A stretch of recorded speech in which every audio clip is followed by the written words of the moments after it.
My name is Tahmeena, and I am from PhD researcher at Berlin University. I am in the start process of my PhD research, and I am here to discuss my idea with you.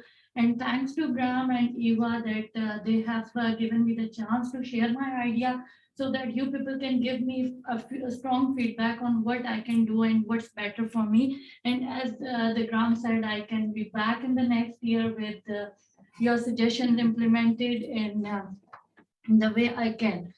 My work is actually based on the rehabilitation of patients with the back pain. Actually, we are going to work on the framework which will be dealing with all sort of rehabilitation patients. But we have taken the case study of a back pain here. So in the overview, we are going to discuss what is already being done in this field. Mm. Click and then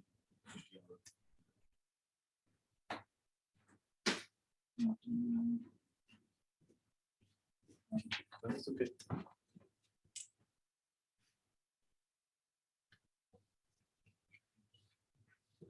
So here we have the context of few terms because we are using serious games. There are actually two types of games.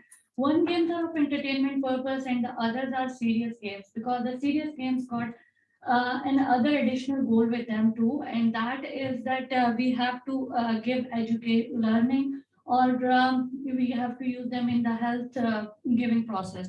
Then there is another term of physical rehabilitation. These are actually some specific exercises that have to be implemented by the patients to regain their physical abilities. So here come our actual research areas. We have actually done a research to get an overview of this paper. One term we have used is digital games, the other term is the back end, and the third term is the physical rehabilitation.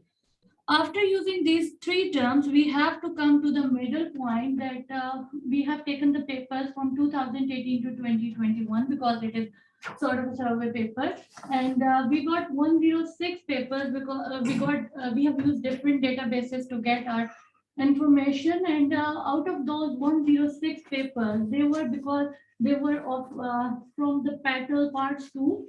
So we have to remove this petal part of the circles and we have to get back into the center.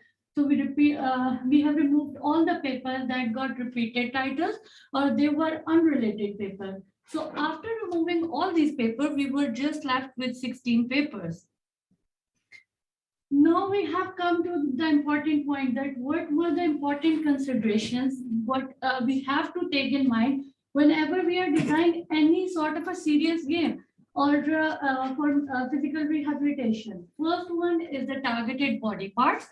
And while studying these 16 papers, we came to know that there were 14 papers which were dealing with the lower back pain, but there were only two papers which were dealing with the shoulder and neck pain.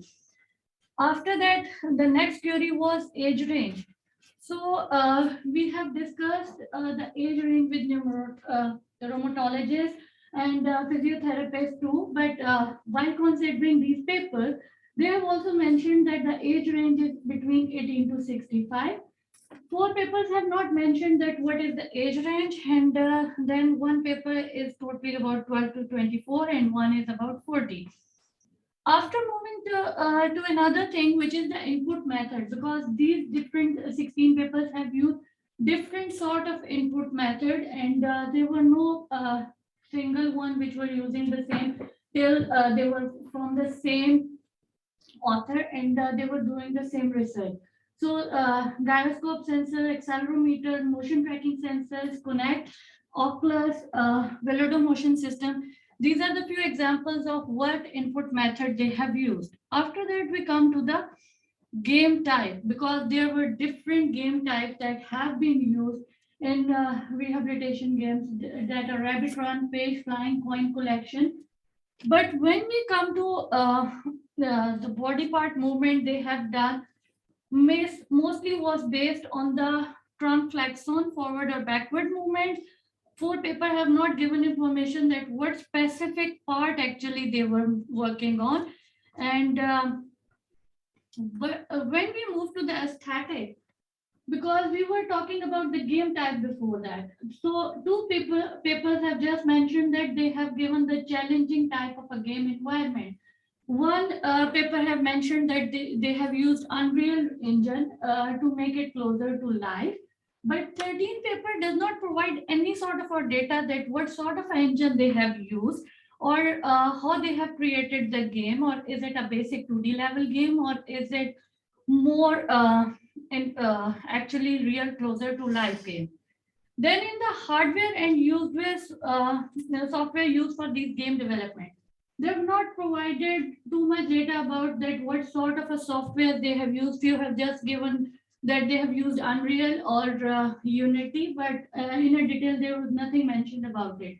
But these games can be played on mobile phones or PC or laptop. This is the only information that was provided. After this, we move to the clinical lab or home settings. So in this, they have given the information like this, that 7 experiments were done, 7 studies were done in the lab, 4 were done in the home-based settings, 2 were done in the home or slash lab-based settings, and 2 have not mentioned that where they have used these. But when we move after getting this information, we while we were designing paper for eva, because it was a research workshop paper and we have to squeeze down our information, so we moved to only 4 papers now. We have considered following few factors while we were squeezing down the information. One is the age range, that is between 18 to 65, because we have discussed it with different rheumatologists and physiotherapists, and they all were on the mindset that middle-aged people or young people are mostly playing into the games, digital games, but the older people are not much that into playing digital games. So we have taken this age range, and then the other part is we have taken the disease which is uh, chronic lower back pain. We have taken the paper related to that. So these 4 papers were selected on that basis. In this paper, they have mentioned that they have taken the age range of 18 to 65. The input method was Nivikon Bonita motion. One thing more to add here, that we have also deleted the paper which were from the same author. So we have just taken one study from each of them. The game type that they have given in this paper are one is the matching of blocks. In this, the person have to move in different directions to match different blocks. Then the second phase is fish catching of the fish, and the third phase that they have given the game is dodging the balls. They have done the study in the lab. Then in the next, we can see that the same age range is being followed. And the input method is wireless motion sensors, Viledo Pro. And then the game type that they have taken is that they have taken the caterpillar game to move on. The body part movement that they have gone on is a lumbar spine or pelvis tilt.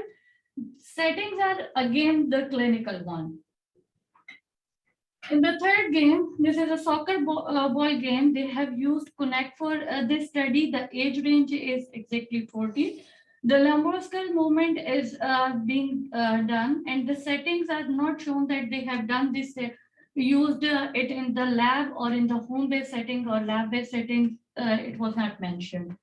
And this is the 4th paper. They have shown the age range of 18 to 25. They have taken the input method, which is broken. Game type is shooting game type, because most of us love this sort of games. Then the settings is again clinical. So after doing all this research, one of the main thing is the analysis. We have to do the analysis of what are the real factors which are motivating the patient, because we have to enhance the patient motivation and get them engaged to the game. Whilst doing these studies, one of the main things that was mentioned in these papers are that if the player is doing the same type of exercises, they will be bored with it. Same goes with if they are playing the same type of game, and if they are the basic games or 2D basic games or even 3D basic games, they will be bored with it. When you got the option of a duty call or something like that, why you want to play just a basic simple dodge the ball game or something like that?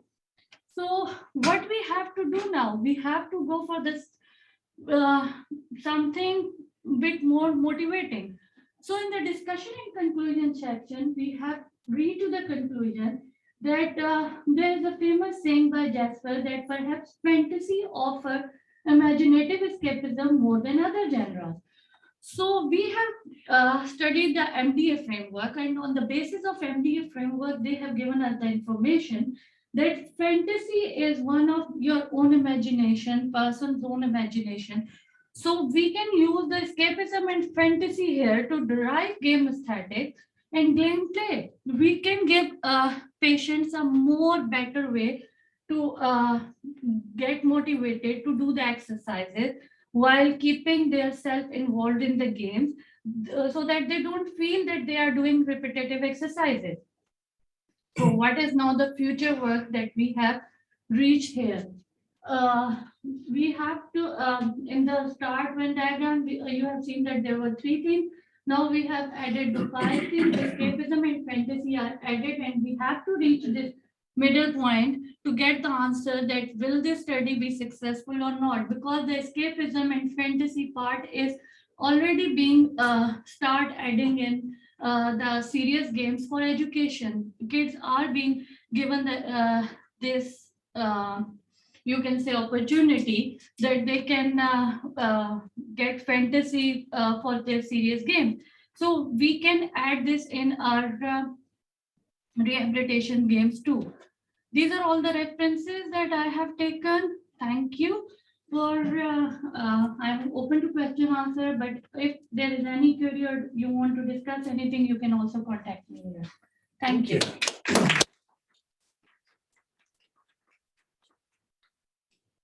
So, anyone like to ask? Yes, indeed.